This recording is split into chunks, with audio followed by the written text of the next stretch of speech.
التطعيم فعال من خلال تجنيد الأغلبية في حماية الأقلية. ملخص كتاب عن المناعة، اللقاح. تأليف يولا بيس، بصوت مارلين شكيب.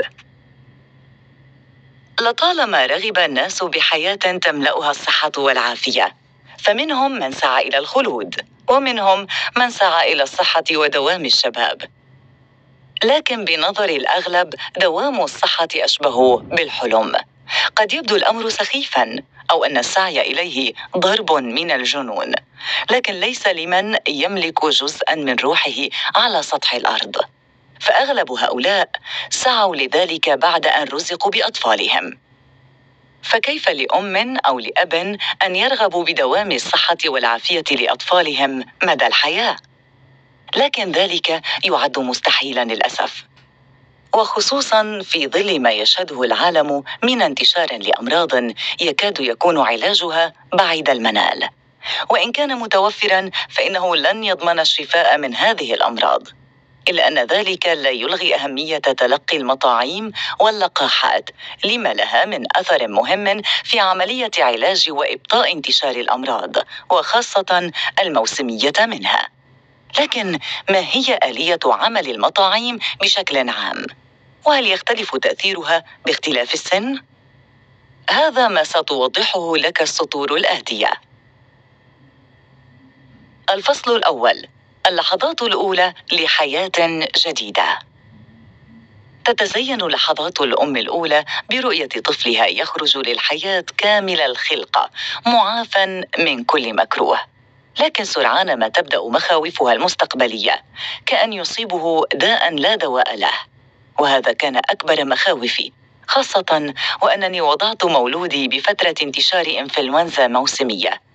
لكن هذه المرة مختلفة، إذ كانت هذه الإنفلونزا أشبه بداء انتشر من بلاد إلى بلاد، فضجت كل الولايات المتحدة بالحدث.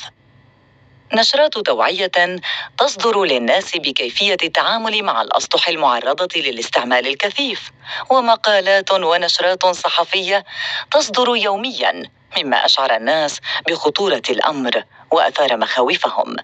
سرعان ما بدأت تنتشر الشائعات.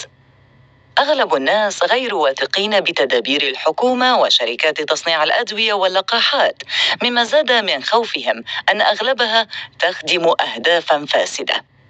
ومما زاد الطين بلة أن الولايات المتحدة كانت تخوض حرباً مع دولتين آنذاك. وما زاد قلقي هو أنني بعد فترة وجيزة سيكون علي العودة لمزاولة مهنتي كمحاضرة بالجامعة في أكثر مجتمع متنوع ومكتظ يقصده المرء. وكأي أم تريد حماية طفلها، كنت أرغب بوضع ثقتي بالسلطات وطريقة معالجتهم لانتشار العدوى قدر الإمكان.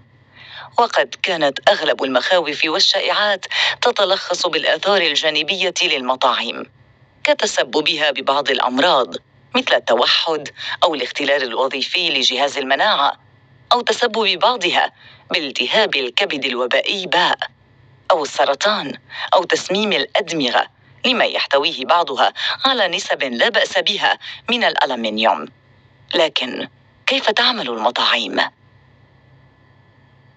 الفصل الثاني: كيفية عمل المطاعيم. المطاعيم إن لم تعمل على منع المرض بالكامل، فهي بالضرورة قادرة على إضعافه وتثبيط قدرته على التنقل. فبذلك يكون أخذ المطعوم كدرع واقية للمجتمع، أو كما أسميه مناعة القطيع. لكن هل يتقبل الجميع هذه الفكرة؟ نظراً لما طرحه التاريخ من قصص حدثت بالفعل، فإن أغلب المجتمع الأبيض الغني مقارنة بالمجتمعات السوداء بالولايات المتحدة رفض فكرة المطاعيم، زاعماً أن أغلب هذه الأوبئة إما قادمة من البيئات الفقيرة، خاصة السوداء منها، أو من المهاجرين. وهذا ما يطرح تساؤل ما إذا كان هنالك حقاً فاعلية للقاحات. نعم، هناك فاعلية. فمن الجدير بالذكر أن فيروس الجدري الذي كان سابقاً وباء عالمياً ومات بسببه الكثيرون، قضي عليه تماما بفضل اللقاحات. لكن هل خطر على بالك يوما أن تتساءل لماذا لا تستخدم مواد التنظيف كمضاد للبكتيريا؟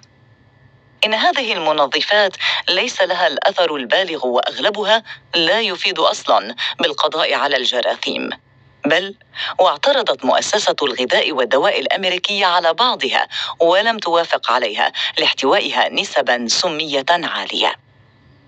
إن المطاعيم ليست كما يعتقد الأغلب، إذ إن وظيفتها لا تقتصر على منع الإصابة بالفيروس فحسب، بل هي في المقام الأول تعمل كمروض له بجسد المصاب، الذي لا يقل دوره أهمية بالطريقة التي يستجيب بها للمطعوم حسب مناعته. فما هو مفهوم المناعة وما آلية عملها؟ اقتباس: لكن تصور المخاطر قد لا يكون حول مخاطر قابلة للقياس بقدر ما يتعلق بخوف لا يقاس. الفصل الثالث: المناعة، مفهومها العلمي وآلية عملها في الجسم. من منا لم يقرأ عن الحروب، أو على الأقل يعرف الأسباب الوظيفية للجيوش ولوجود كل وحدة تضمها؟ مجازاً، كان الكثير ينظر إلى الجهاز المناعي نظرة الجيش الحامي لجسد الدولة، حيث يوظف الجسد البشري بعض الخلايا المناعية كجند المشاة، والآخر كالوحدات المسلحة التي بدورها تقوم على تفجير ومقاومة البكتيريا. هذا التشبيه المجازي لم يلقى إعجاب الكثير من العلماء وغير العلماء لما يحتويه من نظرة عنيفة، إلا أن الأطباء يستخدمونه بأغلب شروحاتهم. في العلم الحديث استخدم مصطلح الجهاز المناعي، وكانت أول مرة من قبل عالم المناعة نيلس ييرني عام 1967، صاحب نظرية الأجسام المضادة.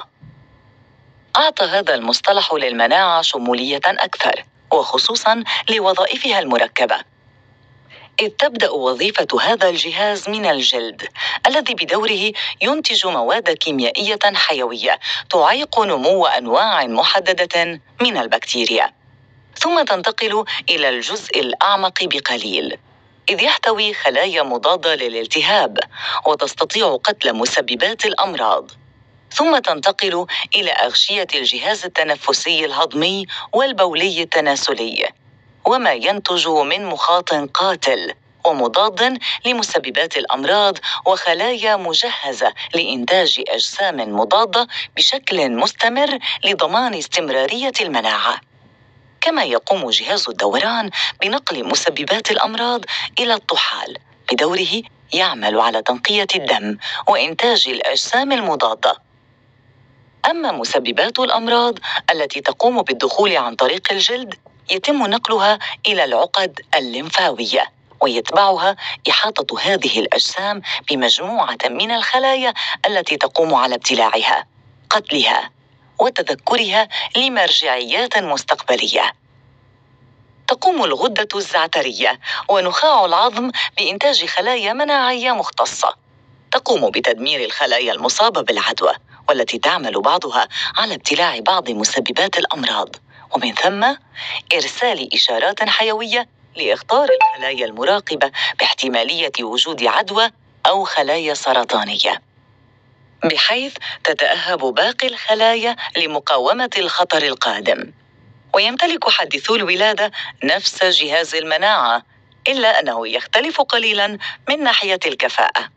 يدعوه علماء المناعة بالتائه الساذج، لأنهم يعتمدون بالدرجة الأولى على ما يزودهم به حليب الأم من الأجسام المضادة. وهنا لابد من الحديث عن أهمية المطاعيم للأطفال. الفصل الرابع: أهمية المطاعيم للأطفال. روبرت سيرز هو طبيب أطفال معروف بالولايات المتحدة، يعرض خطتين، أحدهما للمطاعيم التي لا يجب تجاهلها كمطعوم شلل الأطفال والكبد الوبائي والحصبة والنكاف والحصبة الألمانية، أما الخطة الأخرى ففيها كل المطاعيم للأطفال دون استثناء في السنتين الأولى والثانية من عمر الطفل، لكن يمكن توسيع مداها لمدة 8 سنوات.